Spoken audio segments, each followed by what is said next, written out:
Hello and welcome to this introduction to author data for Ally's Spring Conference. My name's Adam Croft and I'm going to be giving you a very quick, brief overview of the sorts of things you should be tracking in your author career. Now, there's no way I can make this comprehensive inside the limitations of a short online presentation, but I will do my best. If you're left with more questions than answers, please do feel free to email me through my website indieauthormindset.com or find me in the Indie Author Mindset Facebook group. Now, data has been absolutely crucial to my success. I've spoken a number of times, and you may have heard me speak on this subject before, about the success I've had advertising a couple of my standalone psychological thrillers. The first one was Her Last Tomorrow, and there was a bit of an interesting story behind that. I started Facebook advertising at a very low level, £5-10 a day, and I could see from the data that I was getting back that every time I spent £10, for example, I was getting an increased £30 in sales. And of course, if you're tripling your money rather than tripling £10, it makes a lot more sense to triple £100 or £1,000 quite naturally. So the only way of really doing that was to have clean, reliable data and to know that I wasn't getting my maths wrong, because I ended up increasing the ad spend up to getting on for about £1,500 a day. I could not have done that without having the data and without having the confidence in that data. And numbers don't lie. Data doesn't lie.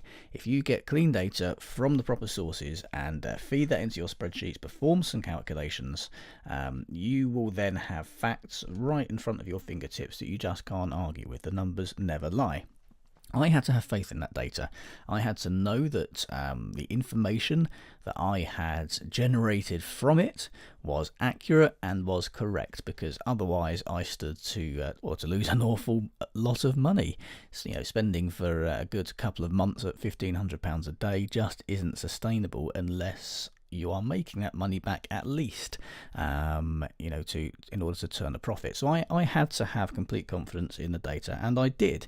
And frankly, that is what enabled my career to take off. That I could look at the numbers, I could see what was being spent, I could see what was coming in, I could perform calculations through spreadsheets and say, okay, this is working. Every time I do this, this happens. Here it is in black and white with the figures, and I could then, with confidence, move forward. I could up my advertising budgets and end up generating a huge number of book sales, a huge amount of profit, and propelling myself to the point where I'm now spending my time doing presentations like this and showing other people how to do it. It's something I've done a few times. It is, quite frankly, it's what spurred my interest in data. I didn't really start tracking things beforehand, but once I started spending money on advertising, I'm a bit of a skinflint, I'll be honest with you. I'm not good at spending money. So when I started putting even £5-10 a day, that was a lot of money to me then. When I was putting that into Facebook ads, I needed to know where it was going. I needed to know what was coming back. That was the only possible way that I could do this. I had to see it for myself. So I started tracking. I started putting those figures into spreadsheets, and that is when I started to become slightly obsessed with what I could do with spreadsheets, what I could track, the kind of calculations I could perform, and the kind of information that I could take out of that in order to inform my future publishing and business decisions. So it's only really having played around with Facebook ads, having played around with the data, that actually spurred my interest in it. And when I could see the money starting to roll in because of the decisions I was making based on the data I was seeing, that quite naturally increased my love of data even further. And I now track all sorts of things, not just Facebook ads, not just advertising in general, but all sorts of different calculations and interpretations of data that I use and that you can use too in order to take your author career on to the next level. Now, I'm going to skip over the what is data bit that would normally come at a presentation like this at the front of a presentation. I'm assuming everybody knows the dictionary definition of data, but to be a little more specific, what we're actually looking at here is information. Now, crucially, Information is what we get when we interpret and manipulate data and perform calculations with it. The data itself is already there. It's provided to us in enormous depth, quite frankly, by Amazon, by Kobo, Barnes & Noble, Apple, Google Play, Audible, Facebook, BookBub. Just about everyone else you deal with in your day-to-day life as an author gives you some kind of reporting, provides some kind of data to you, and you can use that to your own advantage to get information that you need. But why is data so important? Why do we need it? It's important for us to know if we're succeeding. Manipulating and interpreting data will allow us to gauge the success of our advertising, marketing, social media campaigns, our book descriptions, pricing strategies, just about every other decision you make as an author. Likewise, it will tell us what doesn't work and how and where we can improve. It will help us to inform our future decisions based on whether the data tells us things are working or not. And best of all, it's free, and it could revolutionize your business.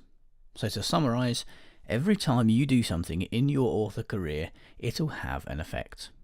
That effect will be visible in the data that's returned to you, which you can then use to gauge whether that move was a success or not. And you can then use that result to decide your next move, and the system continues to feed itself. Now, I'll give you some warning. There are acronyms coming up, but they needn't be scary. I'm just going to introduce you to a few of the measures that I use and other people use, what they are and how you can calculate them. These are ones which will be quite important to you. So, ROI is return on investment. This is telling you, expressed as a percentage, how much of your ad spend, for example, you're getting back in profit. So in this example here, we can see that we spent £50 and we've got £100 in profit, not revenue. So for example, the £50 spend might have resulted in £150 worth of sales. You take the spend off of that, so you're left with your £100 profit. Divide that back again by the spend, and the 100 there divided by 50 is 2, which expressed as a percentage is 200%, because those of you who paid attention in maths at school, and I'm not one of them, 1 represents 100%, 0.5 would be 50%. Another acronym for you, CPC, which is cost per click. Let's say that you spend £50 and you get 200 clicks out of it. 50 divided by 200 is 0.25. That is expressed in pounds, in money, because we're basing it on our £50 spend, so that is 25p per click would be the answer there if I spent £50 and got 200 clicks. There's also click-through rate, which is the percentage of people who see your ad and click it. So, say I get 1,000 impressions, 1,000 different people see my ads, or the ad is seen 1,000 times, to be more accurate. It is then clicked 200 times. So 1,000 impressions divided by 200 is 5, or 5%. So 5% of people who saw the ad then went and clicked on it.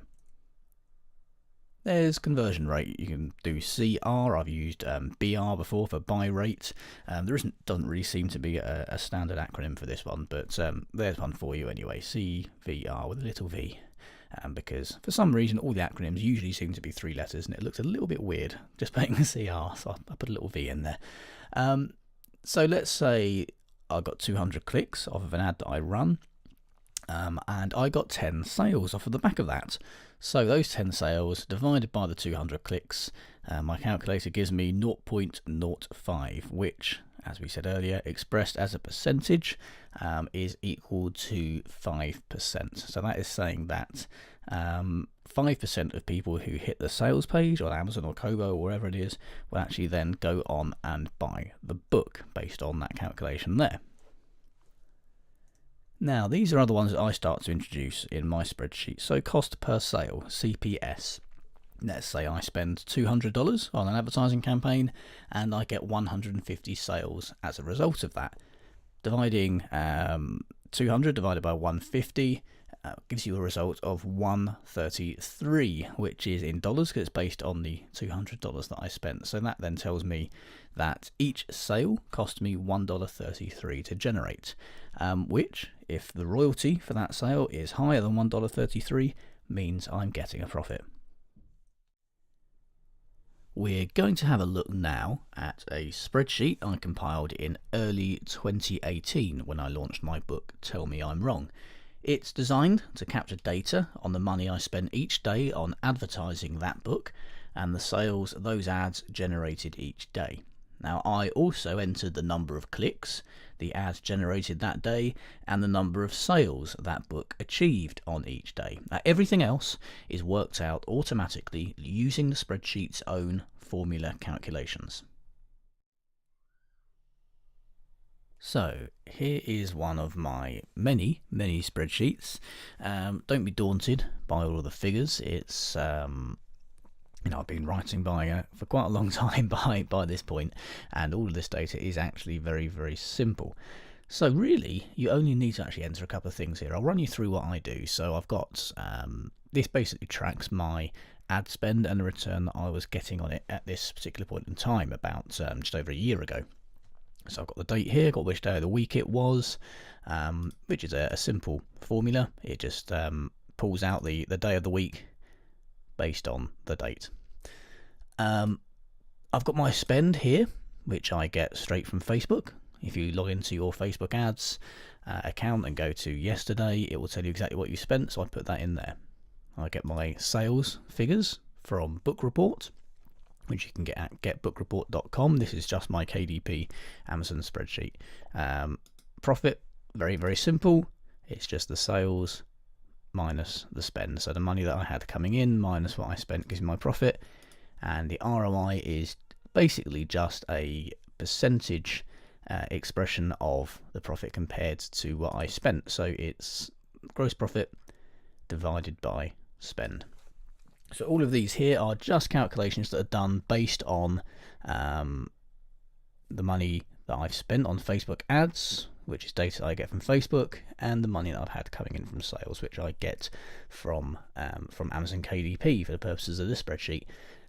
Clicks, the number of clicks that I had on those ads, I get again from Facebook. Facebook will tell you exactly where those clicks came from. I'll show you in a minute. Number of sales as well, that's something that you get from Book Report. So this is all data that I enter myself. Now the cost per click, you can get that from Facebook, but I find a much more accurate way and a nice way of doing it within the spreadsheet is to take your spend and then divide that by the number of clicks that you got, which will tell you on average how much it cost me per click that I was getting. Now this is the buying rate. So this is a percentage expression of the percentage of people that clicked onto my sales page from the ad and went on to buy the book. So as you can see, 151 is 41.4% of those clicks. Now, in the early days of running an ad, that's going to be, that's a ridiculously high number.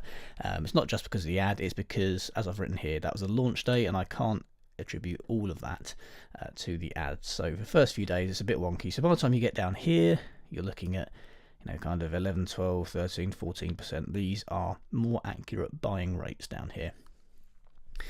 This next column, if I get rid of this, is my cost per sale.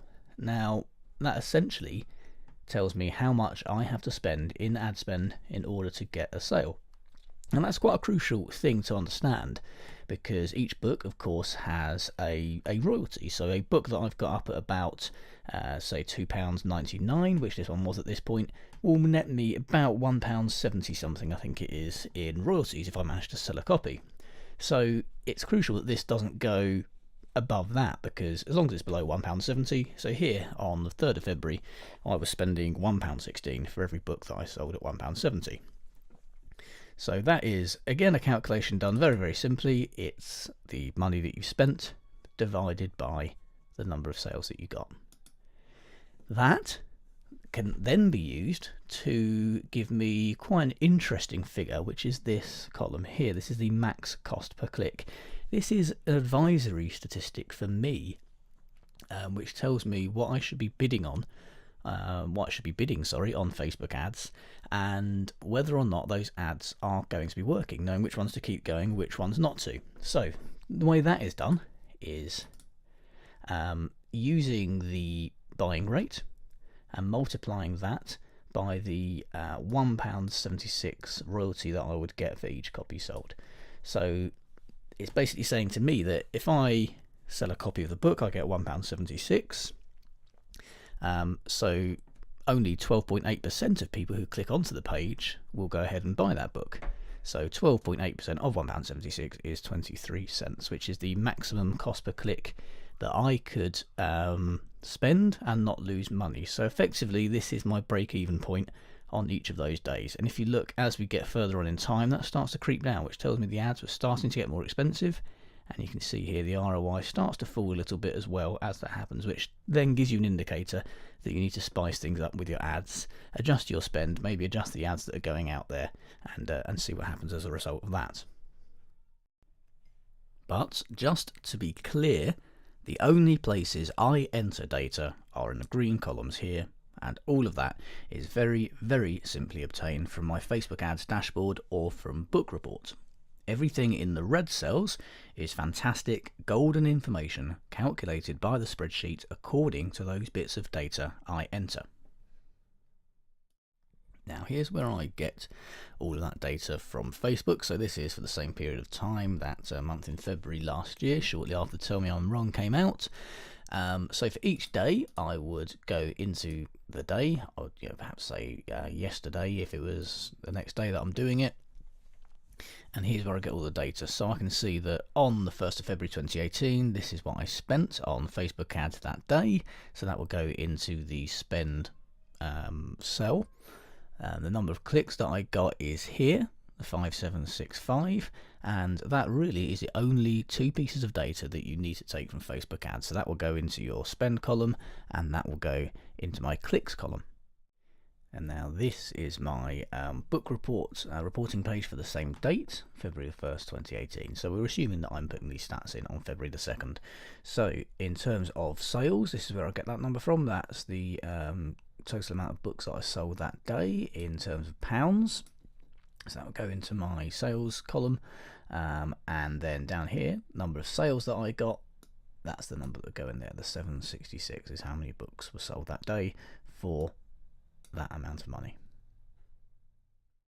So just to confirm, that 1st of February, that's where I would put the money that was spent that Facebook told me about. That's where I'd put the number of clicks Facebook would tell me I had. That's where I put the amount of money Book Report told me I'd made, and that is where I put the number of books Book Report told me I'd sold. Now bear in mind that as it's over a year ago now, some of those figures have changed slightly within a few days, in a month or two. You sometimes get a little bit of variation creeps in on the reports when you go back and look at them again because of currency conversion rates and things like that. But it's as near as damn it. It's about as good as we're going to get, frankly. Now bear in mind, you don't have to track all of these things that I track. If you're interested in data and spreadsheets and you think you can do this, then great, please do. But this is literally just to show you what I do and how simple it is to put together. So I also, on top of looking at the KDP sales and the profit that the KDP books have made, I then add on the effects at the other vendors at that point in time. So, for example, on these days here, I would put in on the 1st of February, for example, also the money that Kobo told me I'd made, the money that Apple told me I'd made, and the money that Nook told me I'd made, which would then give me this figure here, which is literally just a sum of all of those put together to tell me how much money I'd made on that day in profit. Now, what I also set up here is some conditional highlighting, which again is a bit more of an advanced feature of spreadsheets, but all it does is look at the number that's in that column, in that cell, and it will turn it a color based on whether it is above or below a certain number. So it's a nice way of me looking at it at a glance, and if it's green, I know that I've reached or exceeded my target for profit that day. And over here, again, this is just something that I programmed in to tell me which day I had my highest KDP sales. This is the formula here. It looks at the KDP tracking spreadsheet we looked at earlier and finds the max value in the sales column. That there tells me which day that was, It's a complicated formula there, which tells me on which day I made that amount of money, so I can just at a glance see what the best date was for this particular campaign. And exactly the same here, but looking at the profit columns, that will tell me which day I made the most KDP profit. That was the 22nd of March, made £950 on KDP alone in profit. And the highest overall profit, once you include all of the vendors, was £1,092 there on the 24th of February last year for that particular campaign. But it's not just about ads and money. That's not all that's there to be tracked. For example, I always say that one of the biggest marketing tools that you have for your author career is your mailing list. I use MailChimp for mine, and here's a little bit of analysis I did based on my MailChimp subscribers. What I was trying to find out is what is the most successful way of getting subscribers onto my list. Now, there are a number of ways of measuring that. You could look at pure numbers, the number of people that are being added on. That's quite an easy way to find out. You can also look at the number of people who become 5-star engaged subscribers and become super fans, which I also did look at. Or you can look at what I did here, which is the attrition rate of those particular ways of getting people on. So what I have here is down this side, these are just name tags that I've given to the different ways that I got certain members onto my VIP club mailing list, which is what I call my mailing list, the VIP club. I tag users as they come onto the mailing list depending on where they've come from. That's all done in the back end of MailChimp. So MailChimp could tell me, by me logging in, that this is how many people in total had signed up through these various methods. This here, the VIP Club, is through my website page, which they might have gone to from the back of a book. Starter Library was a Facebook campaign that I ran for quite a while a couple of years ago, and so on. All these different ways that people signed up onto my mailing list, and this is how many people had signed up over that period of time that I was looking at.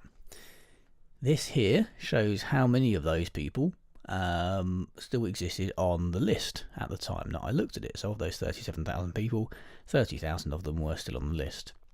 This was how many of them had gone, had unsubscribed, had left the list and gone elsewhere. So just over 7,000 of them.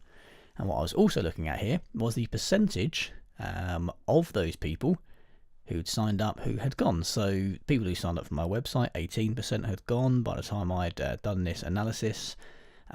People who signed up through the Facebook ads, 21% had gone. So I could see from here the percentage of people effectively that were staying on the list or that had left the list. So I could see that Audiobook Boom, for example, wasn't the most successful in terms of the number of people that went. There's a thriller bundle that I went into.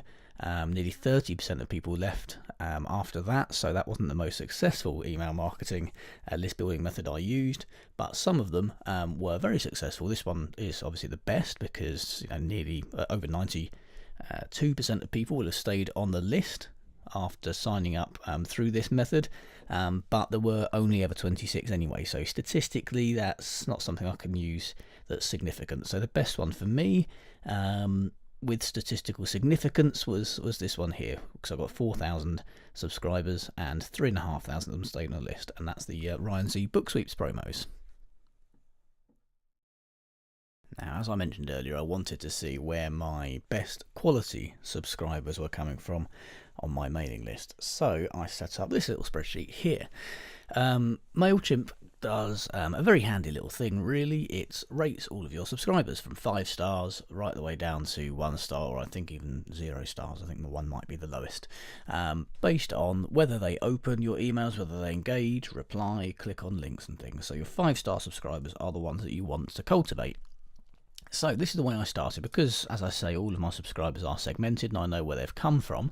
At the point that I did this particular analysis, this is how many people were on my mailing list in total, 19,001, and 100% of course, 19,001 is 100% of 19,001. So this is how many people signed up through the website, through the Starter Library ad, and this is a percentage of the 19,001 that those are, just so I can see at a glance what percentage of people signed up to my list from which particular places.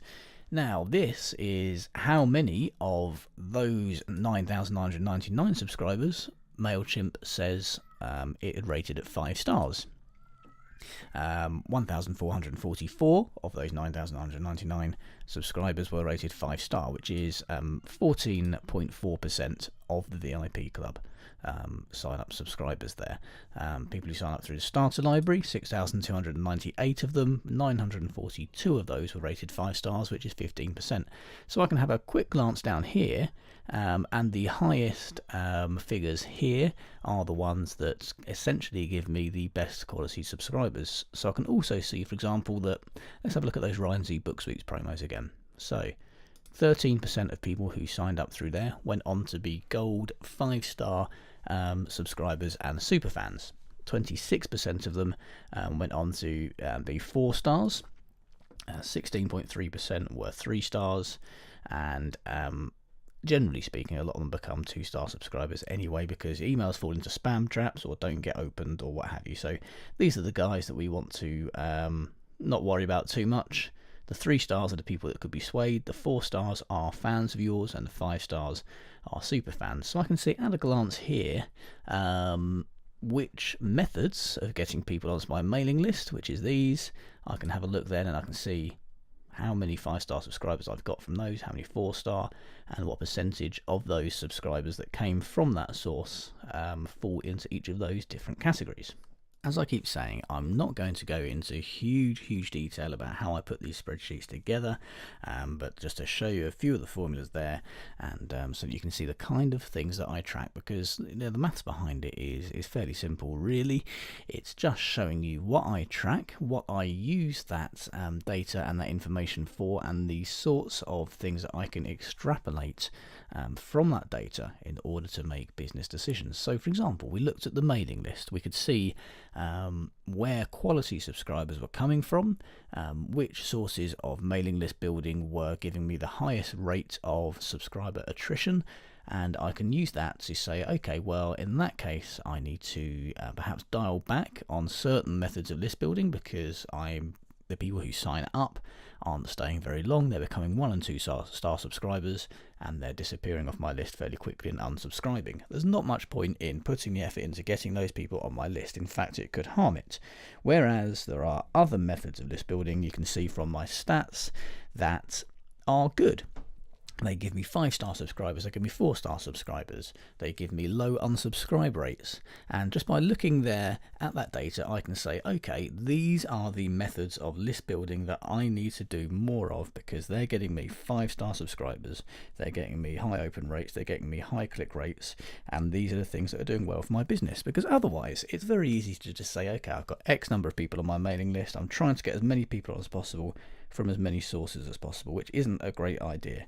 Knowing where the good, highly engaged readers and subscribers are coming from is what you want. So a simple spreadsheet like the one I just showed you can go a long way to doing that for you. I hope you found this session on data useful, and that I haven't just confused you further. It's a very difficult subject to broach in the course of half an hour and to get across in an online presentation, but hopefully if you perhaps watch again you might find something useful in there. If you are stuck, then please do feel free to head over to my website indieauthormindset.com and fire me an email. I'll be more than happy to help you, no problem at all. Or head over to the Indie Author Mindset Facebook group, which is completely free and has a whole bunch of people in there who will be more than willing to help you. I hope you've enjoyed the presentation. Thank you very much for sticking with it.